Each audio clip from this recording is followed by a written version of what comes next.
The Leaning Tower of Pisa is one of the most famous buildings in the world. It is not famous for being the tallest or the oldest tower. It is famous because it does not stand up straight. For hundreds of years, this beautiful white marble tower has been leaning to one side. Millions of people travel to the city of Pisa in Italy just to see it. They take pictures where they pretend to hold the tower up with their hands. It is a fun and strange sight. A giant building that looks like it is about to fall over, but never does. Its lean is what makes it a global icon and a wonder of architecture that captures our imagination. This tower was not designed to lean. It was meant to be a campanile, which is a bell tower for the nearby cathedral. The builders wanted it to be a perfect, vertical structure, pointing straight to the sky.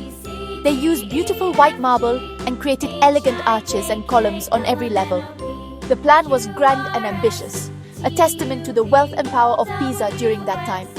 No one involved in its initial construction could have ever predicted that their masterpiece would become famous for its greatest mistake.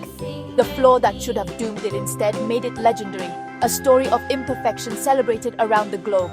Construction began in the year 1173.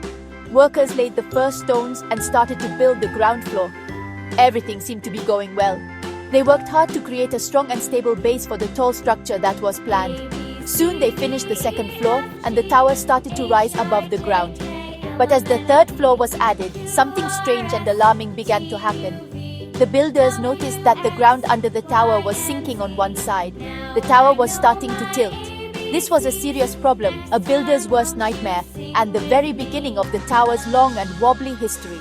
The lean was a surprise and a disaster for the original architects. The work had to be stopped. For almost 100 years, the project was left alone. Everyone hoped that the ground would settle and become firm, but this did not happen. The pause in construction was actually a lucky break. If the builders had continued, the weight would have been too much for the soft ground, and the tower would have likely collapsed right then and there.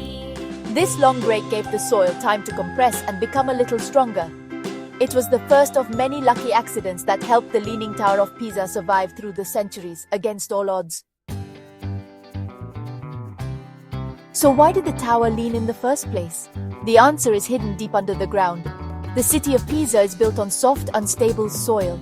This soil is a mixture of soft clay, sand, and shells because the area was once a marshy river delta. The architects who designed the tower did not understand this. They created a foundation that was only 3 meters deep. For a heavy marble tower that was planned to be over 55 meters tall, this foundation was far too small and shallow. It was like trying to stand a very tall, heavy lamp on a soft sponge. The weight was simply too much for the weak ground to support evenly. As the builders added more and more heavy marble blocks, the tower's weight pushed down on the foundation. The soft clay soil under the south side of the tower began to compress more than the soil on the north side. It was like one side of the sponge was being squished down. This uneven compression caused the entire structure to start tilting toward the south. The lean was small at first, barely noticeable. But with each new stone added, it grew worse. The builders became very worried. They had to stop construction, hoping for a solution that, at the time, seemed impossible to find. When construction started again almost a century later, the new engineers knew about the lean. They tried a clever but simple trick to fix it. They made the new floors on the south side, the leaning side, slightly shorter. They made the floors on the north side, the rising side, slightly taller. They hoped this would correct the tilt and make the tower straight again. If you look closely at the tower today, you can see that it is slightly curved like a banana. This is the result of their efforts. Unfortunately, this trick did not work. The extra weight only made the foundation sink even more, and the lean continued to get worse. The tower's construction continued in fits and starts for nearly 200 years. Each time a new section was added, the tilt would increase. By the time the final bell chamber was added in 1372, the lean was significant and very obvious. The tower was complete, but it was dangerously crooked. Over the following centuries, the lean continued to slowly increase a fraction of a millimeter each year. It became a constant source of worry for the people of Pisa.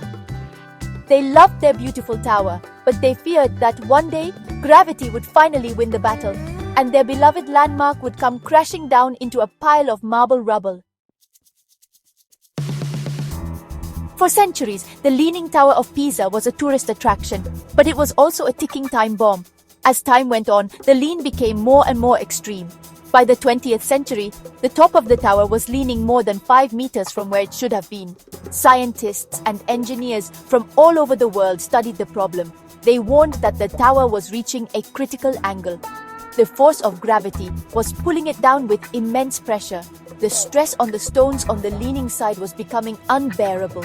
People were genuinely afraid that a strong storm or a small earthquake could be the final push that would topple it forever. The danger was very real. The tower was not just leaning, it was on the verge of falling. The structure itself was under enormous strain.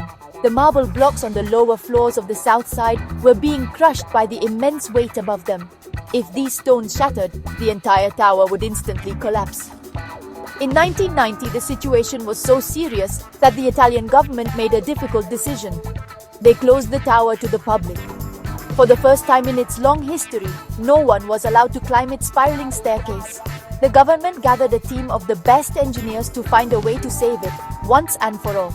Many ideas were proposed to save the tower. Some seemed very dramatic. One idea was to attach giant helium balloons to the top to help lift it. Another was to build a huge supporting structure next to the tower to hold it up. But the engineers wanted a solution that would be delicate and would not change the tower's famous appearance. They needed to stop the lean without pushing the tower or adding anything ugly to its structure. The solution had to be clever, precise, and almost invisible. It was a huge challenge, as one wrong move could trigger the very collapse they were trying to prevent. Before they could start their work, the engineers first had to secure the tower. They attached heavy lead weights, over 600 tons of them, to the base of the tower on the north side. This was like having a very heavy person stand on the rising side of a seesaw. These weights acted as a temporary counterweight, slightly reducing the lean and taking some pressure off the southern foundation. They also wrapped strong steel bands like giant belts around the lower levels of the tower. This was to prevent the cracking marble from shattering under the strain. These were temporary safety measures while they prepared for the main, groundbreaking solution. The final solution was brilliant because of its simplicity. Instead of pushing the tower up, the engineers decided to gently coax it back. The problem was the soft soil under the south side. The solution was to remove some soil from under the north side. The plan was to create small empty spaces or voids under the higher northern foundation. Gravity would then do the rest of the work. The tower's own immense weight would cause it to settle gently into these empty spaces.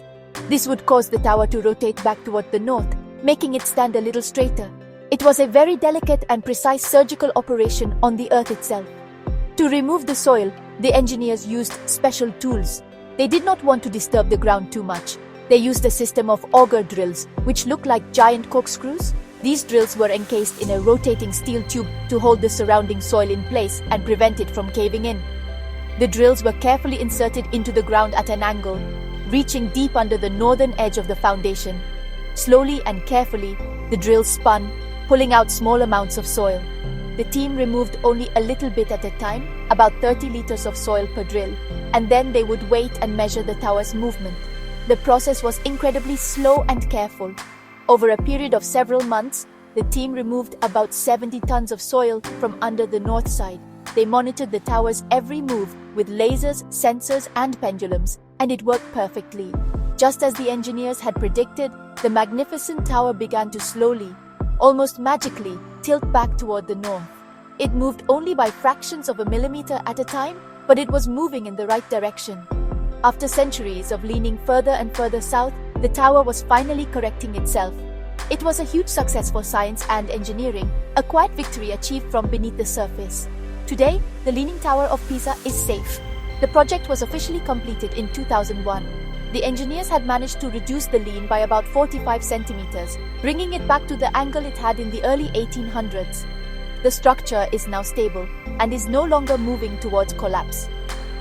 Experts believe the tower will be safe for at least another 300 years. It was reopened to the public, and visitors can once again climb its steps. The tower remains a powerful symbol, not just of a historical mistake, but of human ingenuity. It teaches us that sometimes a problem can be solved not with force, but with a clever and gentle idea.